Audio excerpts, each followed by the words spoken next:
Pushkin. Hey, Revisionist History listeners. Malcolm here. Before we get started, I wanted to update you on a few things. First thing, this August 24th, the Revisionist History season begins in earnest. 8 old-school episodes in a row, the little narrative jewel boxes you've come to love. We've been feeding you little bits and pieces so far this season, but this is the main event. At the heart of it is a 6-part series on guns and violence that I think is my favorite thing we've ever done. Weird, moving, funny, heartbreaking. So mark your calendars. August 24th is when it all happens. And by the way, if you want to get that whole miniseries early and binge it all at once without ads, you can, just by becoming a Pushkin Plus subscriber. In fact, just $6.99 a month or $39.99 a year gets you every one of the Pushkin shows early and ad-free. Just go to the Revisionist History show page in Apple Podcasts or pushkin.fm/plus to sign up. And one last thing, speaking of things you should binge, the latest season of our true crime masterpiece, Lost Hills, has dropped. The new season explores the legacy of Malibu's Dark Prince, Mickey Dora. Mickey was a surfer known for his style, grace, and aggression, who ruled the Malibu beaches from the 1950s to the 1970s. Celebrated for his rebellious spirit, he was also a con man who led the FBI on a 7-year manhunt around the world. Believe me, this is a show worth a listen. So sign up for Pushkin Plus, and you can binge this one too. A couple weeks ago, one of my producers, Ben Nadaf Haffrey, came by the office because he had a story to tell me. Ben, welcome to Hudson, New York. Thank you for having me in Hudson, New York. Ben just took over writing and hosting a Pushkin show I love called The Last Archive, a show about the history of truth. Jill Lepore used to host it. Ben's worked on it since the beginning. He's always digging around in the stacks of some old library. And one day last summer, he was in the medical history archives at Harvard, where he found a story that blew his mind. Okay, I want to play you some tape. Okay, go ahead. Ella, welcome back to Dallas. How marvelous to see you. Oh, thank you, and it's a pleasure to be back here again. Do you recognize that voice? No, tell me. That is the voice of Ella Fitzgerald. Yeah. And she's being interviewed in the 80s in Dallas, and she's about to tell this big story about how she got famous, which is a story she tells all the time, like an amateur night at the Apollo Theater when she sings and everyone realizes she's got an amazing voice. But I want to play you this tape because I want to show you what happens when she tells it in this particular instance. Okay. Ella, as you look back on your life, here was a child from an orphanage, and now... No. No? Somebody wrote that up. Where did that come from? That was a publicity thing a long time ago, but I have family, and I had family then. But my mother had died, and I guess that's why they used that line that I was an orphan, but I had family. At what age were you when your mother died? I was 15, about 15, because from there we went to the amateur contest. I was about 15 because from there we went to the amateur contest. It's not a lie, but she's skipping 2 years of her life, about 2 years. And she always skips these 2 years of her life when she tells this story. And what I want to do today is tell you a story about what happens in those 2 years, because it's a story not just about Ella Fitzgerald, but kind of crazily a story about the invention of this whole realm of social science that she is kind of bound up in, that I think you'll be interested in, not just because it's a very you kind of thing, but also because it's a story that takes place half a mile from where we're sitting right now. Oh, wow. Welcome to Revisionist History, my podcast about things overlooked and misunderstood. Today on the show, Ben tells me about the forgotten origins of social network theory and the missing chapter in Ella Fitzgerald's life. It's absolutely bananas story. Just so you know, I'd read a little bit of Ben's research before we had this conversation, so I'm a little ahead of you. But still, just wait till you see how Ella Fitzgerald fits into this whole thing. Before we get to her, we have to meet the experimenter, a doctor from halfway around the world.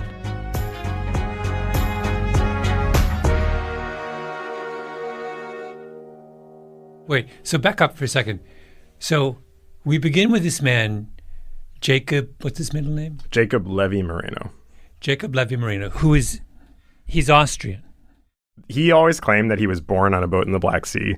I was born on a boat, the Black Sea, and I'll be traveling from one part of the world to the other to find myself. Actually, he was just born in 1889 in Bucharest to a 15-and-a-half-year-old mother who had married a traveling salesman father and lived in Bucharest, I think, for the first 5 or 6 years of his life before moving to Austria. He's basically lower middle class Jewish immigrant living in Vienna, and yet he ends up getting a pretty serious education. Yeah, so he goes to school at the University of Vienna. He's studying to be a physician. He becomes really interested in psychiatry. He was noted on campus for walking around in a long green cloak and letting his beard grow in a way that no one else was letting their beard grow, and he never wore a hat. So he's just sort of striking larger-than-life figure on campus, which is kind of like, it's always been the thing with him since he was a kid. Like, there's this story, his mother always told this story that one day she was holding him on the street, and a woman was walking by and pointed at him and said, "One day that boy will become a very great man. People will come from all over the world to see him." And so he had this kind of like self-described megalomania, and literally would play God as a child, which is a thing he like continued to do for his whole life.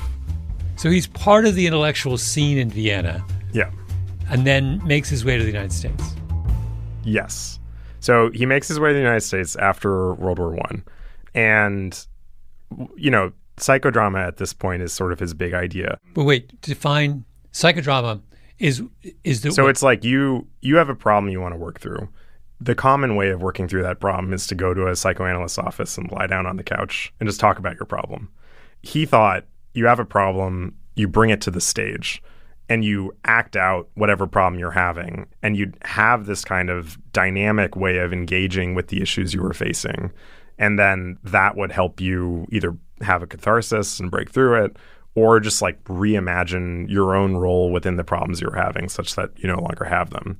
So what he's really interested in is creative spontaneity. He thinks of children as a model. He did a lot of tutoring when he was in medical school, and he basically felt like the creative spontaneity kids have is a thing he wanted to give to everybody. Mm-hmm. Like you can, when you're like watch a group of kids playing, which he did a lot when he was a tutor, they just kind of like pick up roles immediately. And he'd see these groups of kids be, you know, like how does everyone decide all of a sudden they're playing cops and robbers, or just sort of lock into some sort of performance and communicate it in an almost unspoken, instantaneous way. That sort of self-creative freedom was the thing that he thought everybody should have. So his therapeutic theater stuff is really an attempt to figure out how does that work? Where does that spark come from? What are the dynamics between these people? What's a systematic way to think about those dynamics that promotes this kind of spontaneous interaction between them? That Preoccupation of his is where social network analysis comes from. Mm-hmm. Is basically like, how can I study a group and figure out how the ideas are moving within the group and make it sort of rigorous in a way? He's really preoccupied with this question. What goes on with a group of people? Because he's stuck between psychoanalysis, which is all about the individual and the self, and a lot of the social sciences in the 1920s, which are these kind of big static numbers like averages or like the sort of information you get from a poll. So his principal objection to psychoanalysis is the fact that it's too focused on the individual and the self. Yeah. It seems like it would seem decadent to him. Yeah. To lie on a couch and talk about yourself endlessly. Well, yeah, he used to talk about this all the time. There's still people who go on the couch for 6-8 years, spending $20,000 and so forth, and then they come to us. And what do? We let them act out the problem as it is, on the reality level. That tape is from where? Cooper Union. He's giving a talk? Yeah. It's like 1960-something. So it's later in life. So he never really got over it. Yeah. So let's talk a little about what is this big experiment and how does he come to conduct it? So basically he's in New York. He's got this improv theater that like the critics all hate at Carnegie Hall. And one day a Columbia graduate student in sociology named Helen Hall Jennings comes to the improv theater.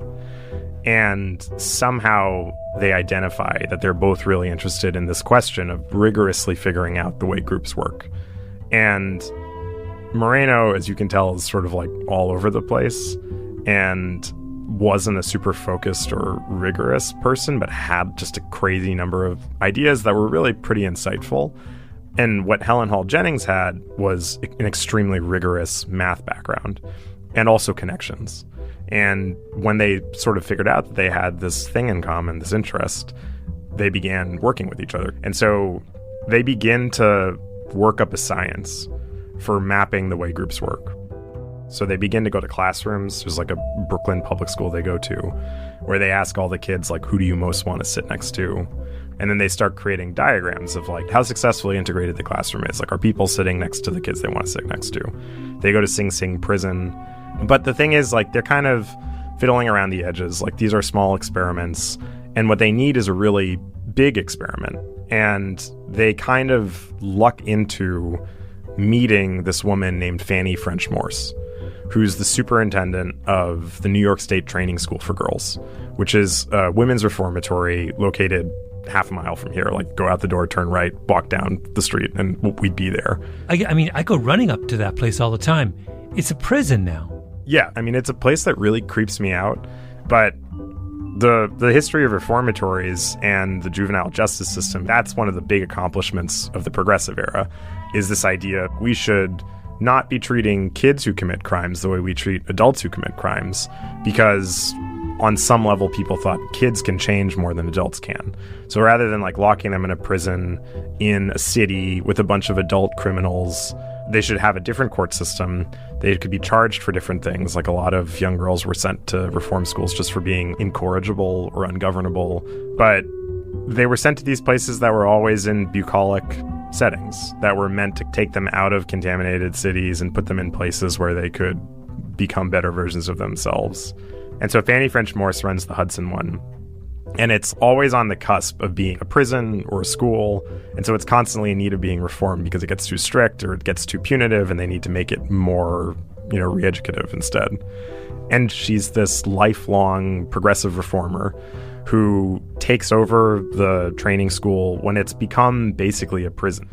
And she's kind of like a legend in this field. The first night she takes over, she makes a huge pile on the lawn of all of the straitjackets and the restraining sheets and the prison uniforms, and she lights it on fire. So she's this firebrand reformer who's really trying to do something at this school. She introduces art, she buys a farm, she gets all these antiques that the girls start reworking.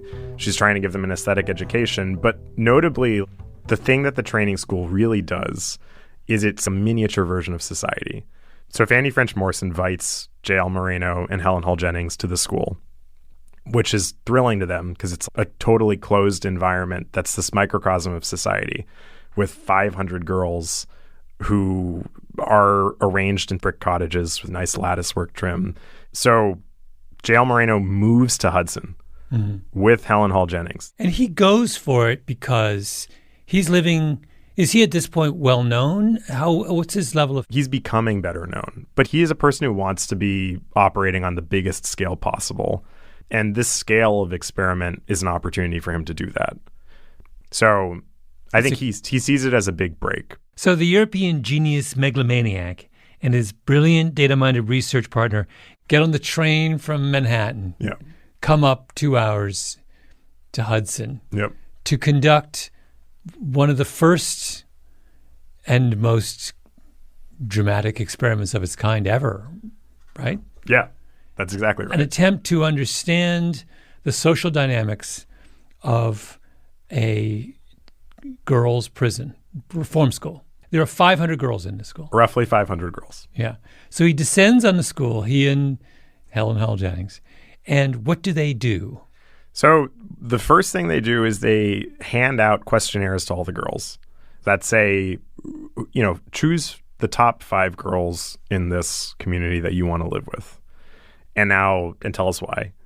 And then choose the 5 girls that you absolutely do not want to live with. And so it's kind of, reading his account of this, it's like really dense. I mean, he doesn't really write in English very well at this point in his life. and there's a ton of data, but you get these kind of reprints of the things that the girls say. So we actually had an actress read one of them out, and this is one of the comments in the questionnaire. GE I want in my cottage because I feel towards her like she was my little sister. I never had any, and I like to take care of her. Mostly, she's just a lonesome little child you just have to be fond of. So they gather all these questionnaires from the girls about how they feel about each other. And then they begin to calculate from that, where are their mutual attractions? Where does everyone hate each other? And to what degree do these cottage groupings even make sense? And they want to start putting a number to that.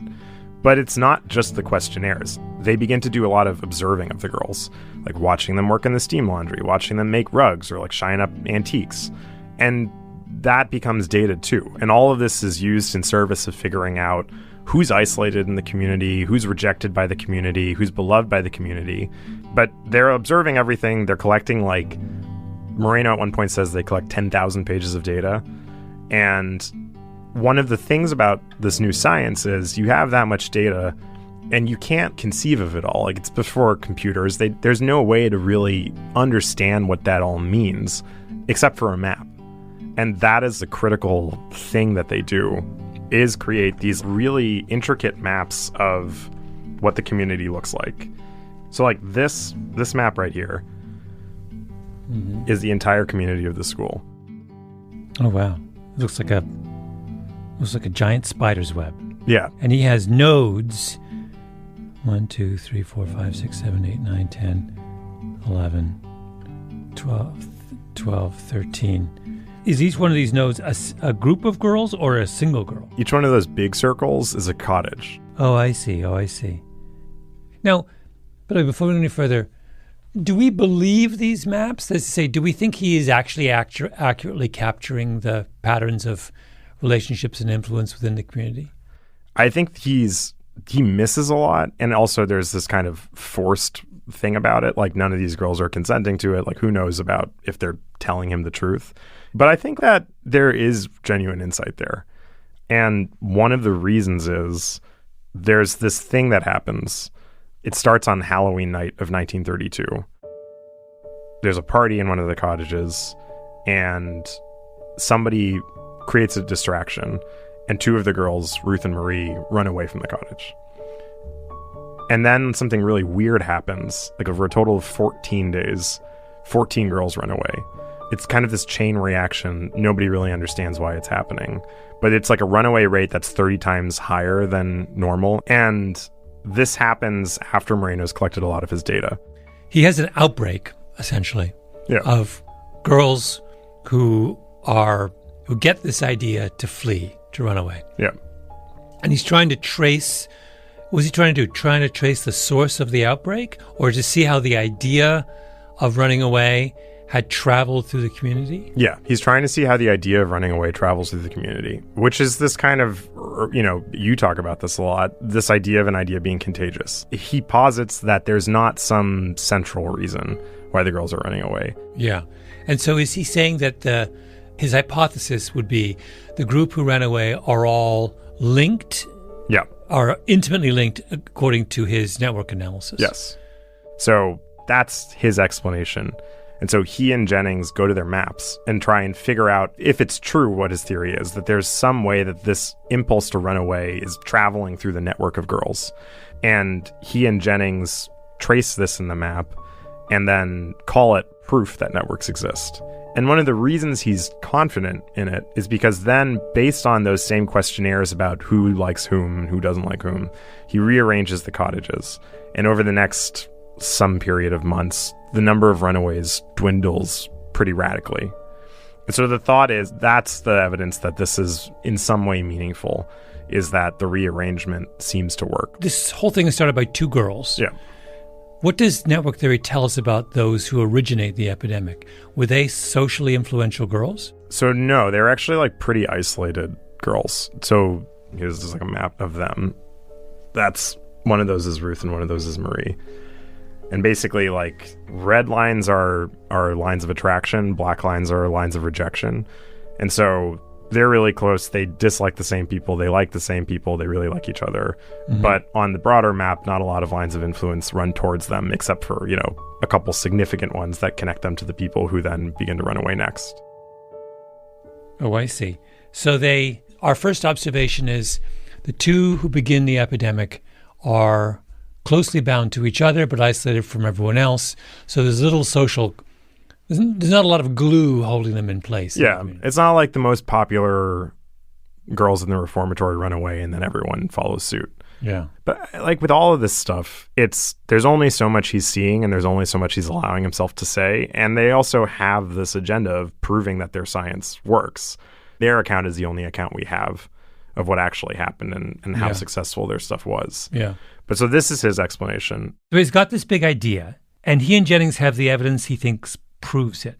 How does he get the word out? Actually, the first place he publishes his results is kind of like a science fair. It's this big physicians conference that happens at the Waldorf Astoria in Manhattan. I think it happens on like April 2nd, 1933. He goes to the Waldorf Astoria. He takes the train down from Hudson, goes to the Waldorf Astoria. They put the maps on the walls. And it's kind of a big deal. Like the New York Times writes a story that says like emotions mapped by new geography.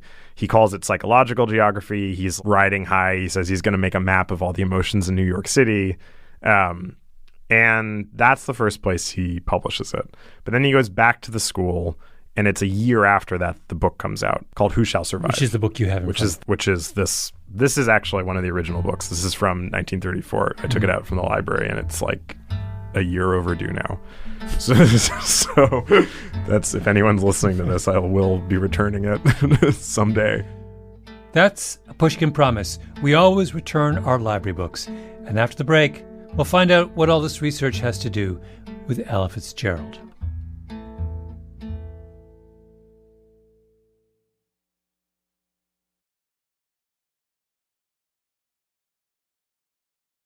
Okay, back to the reformatory. The social scientist J.L. Moreno and his research partner Helen Hall Jennings have been making a study of a girls' reform school down the street from where we are right now in Hudson. It's the 1930s. They've just debuted some of their research in Manhattan at the Waldorf Astoria. Big deal. And then someone new shows up at the school. Right, Ben? Yes. 16 days after he publishes all this stuff on the walls of the Waldorf Astoria, a new girl is checked into the Hudson Reformatory, Ella Fitzgerald. Yeah. I mean, one of the most famous and extraordinary singers of the 20th century. Who, unbeknownst to everyone in her lifetime, was an inmate at this school in between the time when her mom died and the day that she became famous at the Apollo Theater singing in an amateur contest. I was 15, about 15, because from there we went to the amateur contest.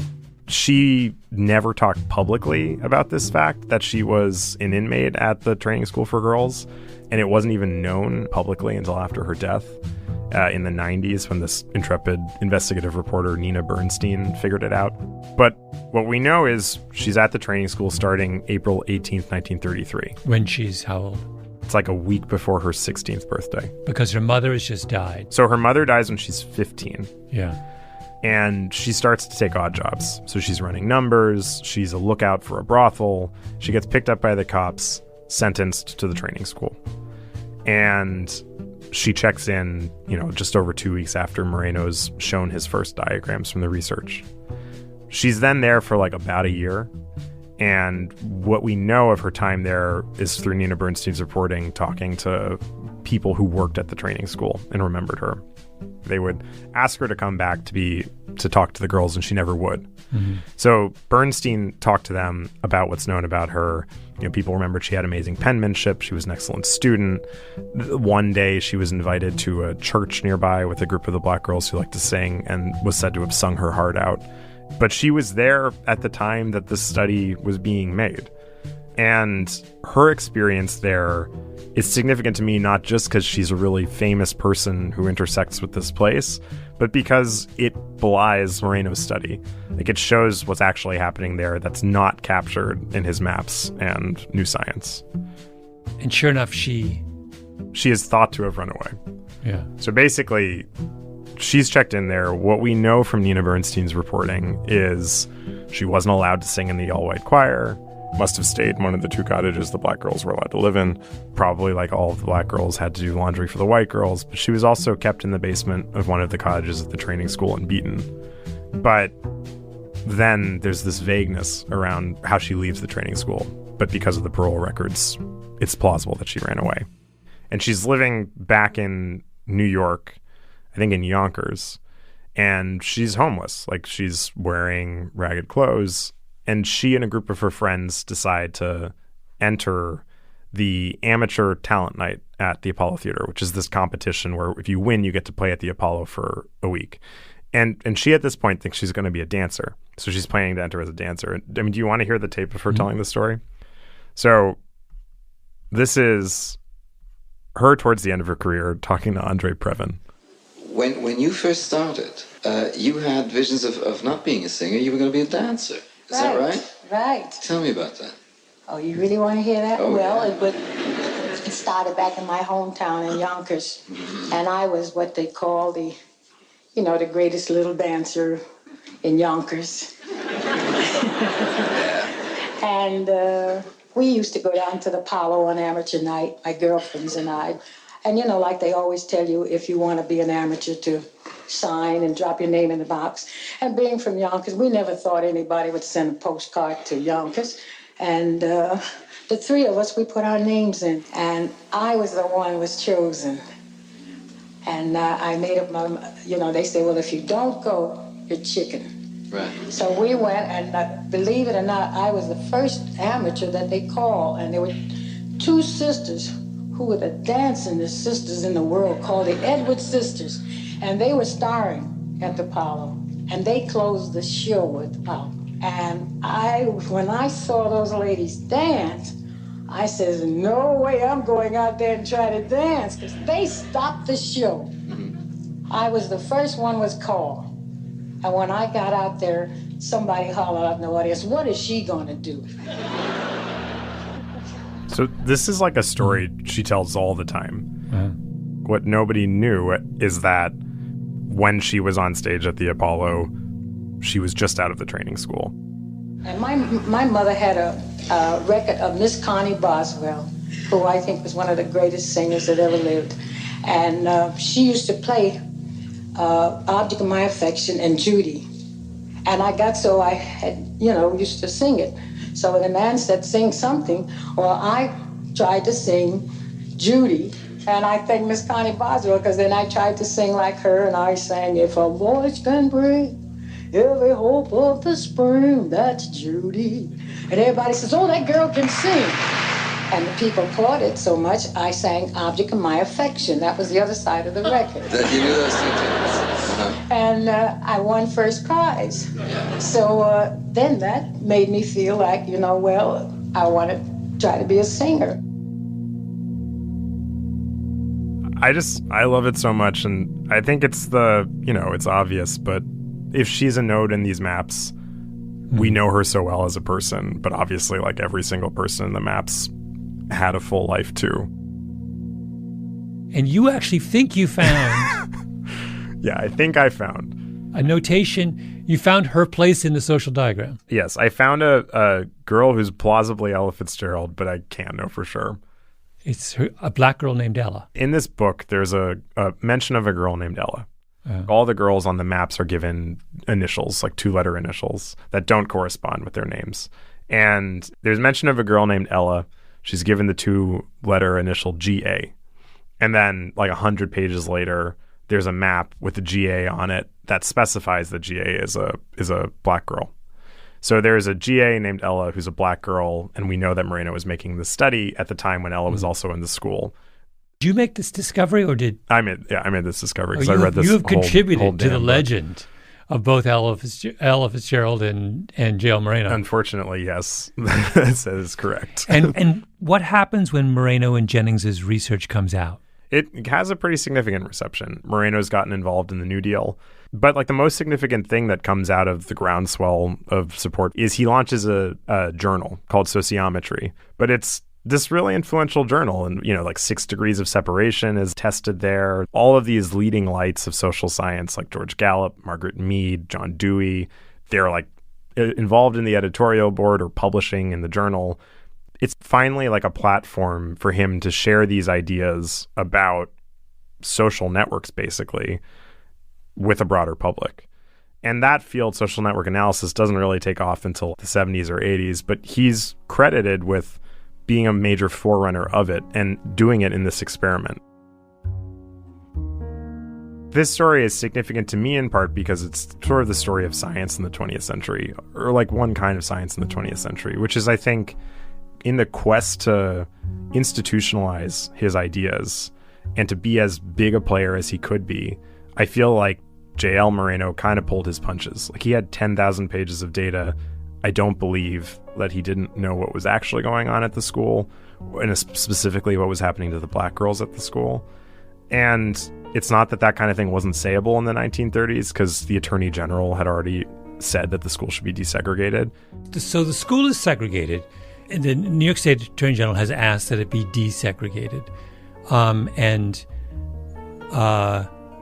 The head of the school, Morse, doesn't want to do it. And in his analysis, Moreno is kind of oblivious or disregarding of this issue, is what you were saying. He covers the fact that it's segregated. It's just not like the sort of like beating of the girls in the basement, but more like the corporal punishment stuff. The other reasons why girls might be running away, these sorts of issues aren't in the text. And the degree to which the segregation is institutionalized isn't really covered either. But we're talking about the early 30s. Yeah. Nothing's integrated in the early 30s. But there was an expectation that this place would be. I mean, and it's also like Harlem Renaissance is going on. There's a lot of Black power in New York City as of the 1920s. And when there's an investigation into the school after Moreno's study, not because of it, it's led by a Black doctor in partnership with the governor. There's a level of state support for the idea that this shouldn't be happening that suggests that it's not really so beyond the realm of possibility. Mm-hmm. The person who I would fault is not Morse so much as Moreno. He's the outsider.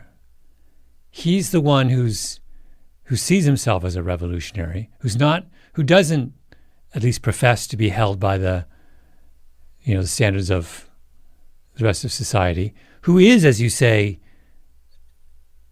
coming up with a new idea that professes to paint a picture of the whole community. And you can easily see that someone if he was as revolutionary as he claimed to be, you can easily see a version of this where he would have said, look, this is what segregation does. Like, he came with a tool to see what was wrong with segregation and turn a blind eye to it.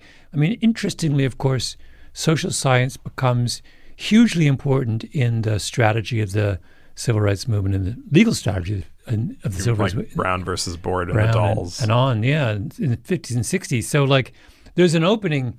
This is what's so fascinating about this story is that here's this brilliant man who he's blind in so many ways to the possibilities of his own fame and greatness, right? He had the tool that everybody would end up using 20 years later to break down the door of prejudice, and he didn't understand he had the tool and went back to doing psychodrama.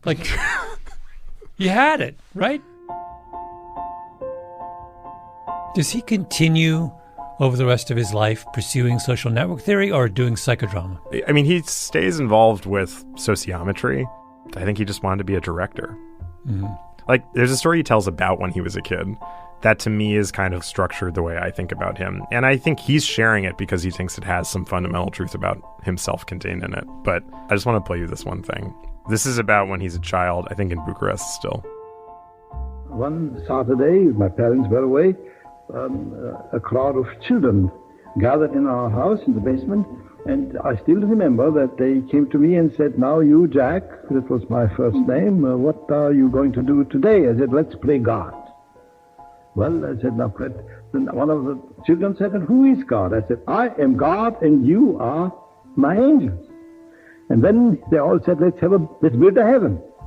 And we went into the basement and we took all the chairs from the house and they built the various heavens up to the top. And on top they had a chair for God himself. And I was then helped by all the children to sit there on.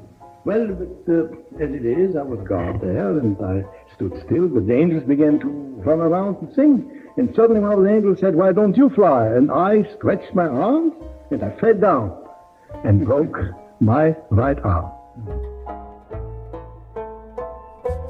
It's just like, I just love the story. But like, that's kind of his whole thing. It's like, he tries to play God, he falls down, he breaks his arm. Like, he always wants to be the guy who sits above and looks down, and that's a fatal flaw of his. I think it's a nice way to end. Yeah, I agree. Yeah.